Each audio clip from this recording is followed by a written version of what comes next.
Hey everybody, Dan here with another video, and today we're going to be talking about My Hero Academia Vigilantes Chapter 92. This was the Christmas chapter, and we were gifted with some awesome development, and somewhere along the lines we got some sprinkles of fan service. Either way, for the holidays I was totally asking for another all-for-one monologue, and I got it. That alone just solidifies this dude as just one of my favorite bad guys. So I'm not going to waste any time outside today, let's go inside and grab a drink, because 92 was absolutely insane.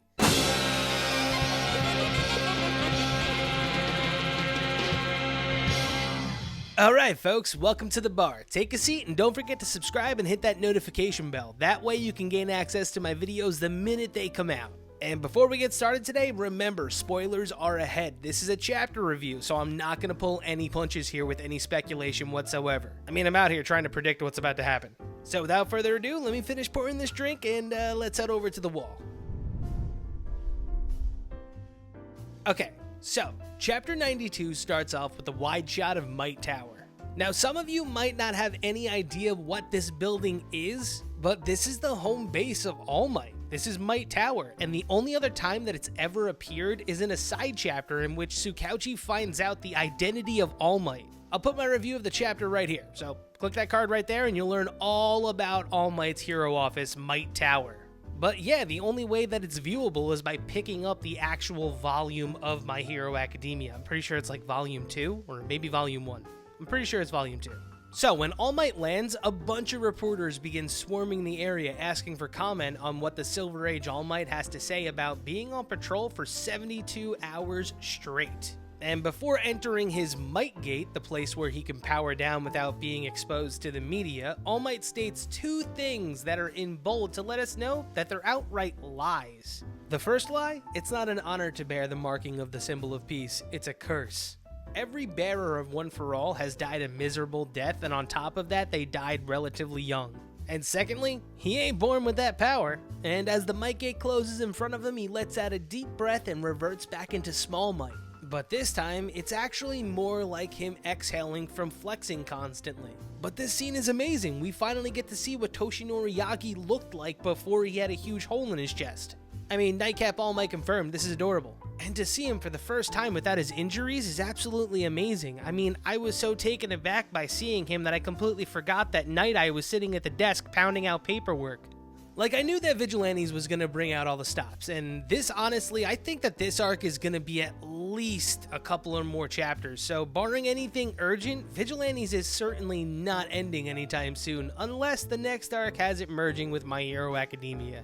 But being that Night Eye is here, and that he is Silver Age All Might, there's a lot of history to happen between now and then. And before we go any further, I want to point out one thing between the Japanese and English translations. The Japanese translation states that this is specifically Silver Age All Might. I don't know why they omitted it from the English translation. It kind of grinds my gears. But yeah, All Might enters the Might Gate, becomes Small Might, and is told by Night Eye that he ain't going anywhere until he gets some rest. But unfortunately, that's not the life of the #1 hero. Before he could settle down and go to sleep, his Might sense goes off. Now I'm going to stop the review right here for a second and go off on a bit of a tangent. And stop me if I go a little crazy. You won't be able to stop me, but, you'll just have to sit there and listen. So, I'm assuming a hefty majority of us have read My Hero Academia's most recent chapter. And I understand this is supposed to be a campy kind of cop-out here, saying that All Might absolutely knows when there's danger. But what really kind of burns me up is that they've taken 2 chapters in My Hero Academia to point out that Deku has a danger-sensing quirk.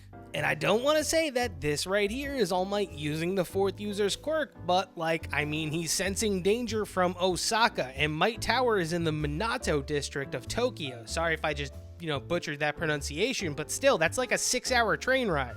So, this TV-headed bartender is kind of calling bullshit right here that All Might's never accessed any other quirks. At this rate, I'm ready for his flexing form to turn out to be a possible quirk as well. But yeah, just like that, Osaka cries out for help and All Might takes off as the Might signal begins shooting off. Now, by the way, the Might signal, Batman's got the Bat signal, but All Might's got the Might signal, and it's pretty much, it's hilarious. It turns everything into All Might. Yeah. I mean, I guess in a way it is kind of cool because civilian identities are common knowledge, so their signal has a deep meaning that, anybody could be All Might or something like that. Whatever. Either way, it's hilarious and, kind of creepy. We then move back to Osaka with O'Clock and Rappa taking on Hood. Rappa refuses to leave until either him or Hood dies, and O'Clock is ready to dip out like as soon as possible. The scene then shifts over to All For One and Kurogiri. Now look, since All Might is on the way, the plans are pretty much a wash, and Kurogiri advises for a hasty retreat, but All For One decides to have a little bit more fun before he leaves. I mean, he's the bad guy, you know, he's gotta have a little bit of fun.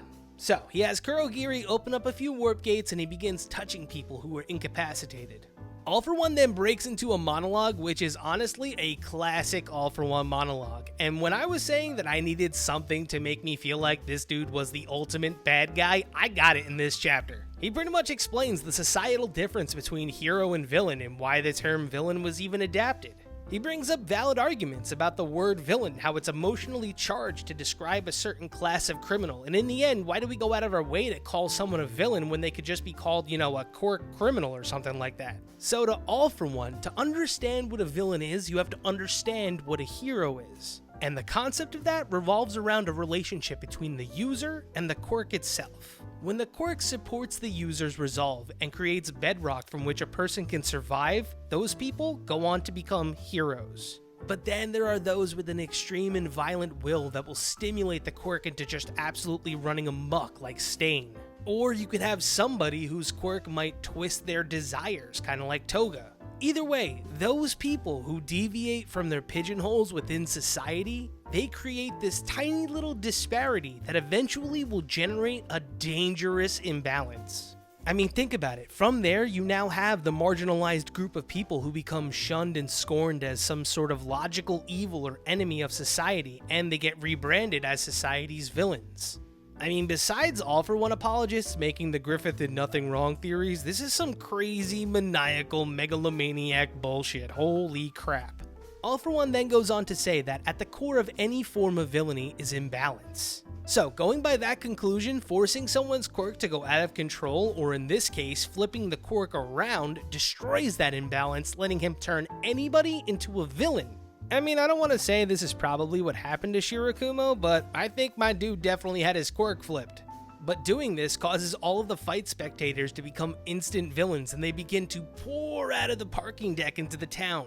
And from here, I really can't read his tone, but Kurogiri kind of tells the symbol of evil that this act will absolutely ensure that fingers will point this way, and All For One straight up states that if All Might, the cops, if the heroes want a piece of him, they can come looking. I mean, you can see right here that All For One is willing to risk his own exposure to ensure that the quirk Overclock ends up in his possession. But that's how the chapter ends.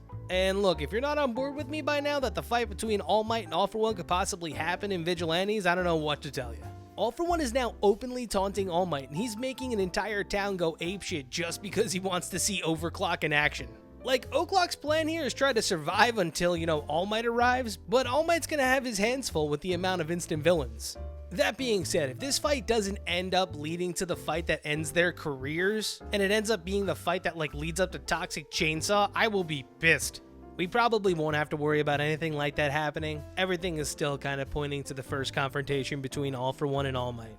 But before we go into any hard speculation, one of the many reasons that I think that this is like a solid 8 out of 10 chapter is because it gives us this insight into All For One's perverted perspective on society. Like, at some points, he totally makes complete sense. People like Kamayan and Toga, they're totally openly discriminated against. I mean, Kamayan looks like a giant praying mantis, and Toga has an obsession with blood. They're not really, you know, adapting to society. But is it really even their fault? His argument about how villains are created is very much rooted in nature versus nurture. But it also goes into like weird Pavlovian amounts of psychology, and your boy ain't trying to get into that shit. I was just happy to see this chapter begin to flesh out Fatgum's journey as a hero. I mean, our favorite fat boy has had to deal with instant villains of Naruhata, the trigger distribution of the Shiosaikai. This could be the case that more or less kind of, you know, helps make his career. But this review wouldn't be complete unless I spoke about this guy. That's right, everybody was like, nah, they gonna have All Might in this chapter? Well, not only did we get All Might, people, but we got Silver Age overly exhausted All Might. I mean, if this wasn't what people wanted to see for Christmas, I don't know what is. I was absolutely stoked to see Night Eye behind the desk pounding out paperwork, and the sheer amount of it was absolutely insane. I really feel bad for Tsukauchi, man.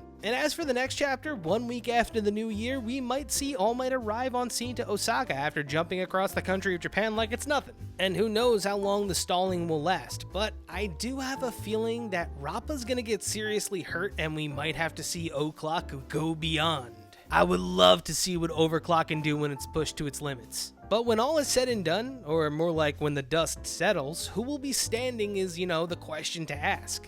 Like I said, next chapter we're gonna see All Might deal with those instant villains and maybe show up to assist O'Clock. But the next 2 chapters are gonna be absolutely batshit insane. It's time for the payoff, and I am not gonna assume any more than I already have, because I kinda don't want to guess the ending for my sake as a reader. I really want to be surprised. I mean, if anything does come out of this, I'm really hoping it's like a plus ultra from O'Clock. And, All Might versus All for One Part 1. That would be one hell of a way to ring in the new year with All for One and All Might coming to blows. Like I said though, Chapter 94 of My Hero Academia is the United States of Smash. And after this flashback is over, we're going back to the hospital. So both titles in My Hero Academia right now dealing with main characters that are in the hospital. What the hell, man? But if you think the fight between All Might and All for One is about to happen, make sure you hit that like button. And if you have a better idea as to what might happen in the world of Vigilantes, be sure to leave a comment down below. Other than that, I'm getting out of here. Happy New Year. Cheers!